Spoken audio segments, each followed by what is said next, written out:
નામ? મારું નામ બિપિન તળાવિયા છે। ગઈકાલે શું ઘટના બની હતી?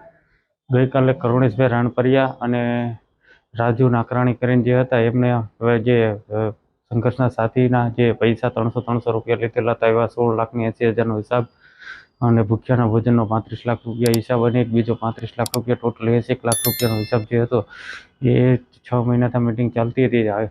સમાજના અગ્રણીઓ સાથે વાતચીત કરી અને એમણે કબૂલેલા પૈસાનો જે સમય હતો એ મર્યાદા લેટ કરતાં અમને સમાધાન માટે બોલાવેલા કે આમાંથી કંઈ રસ્તો કરો। અમે ત્યાં જતાં અચાનક જ 15 થી 20 જણાએ તીક્ષ્ણ હથિયારો વડે હુમલો કરી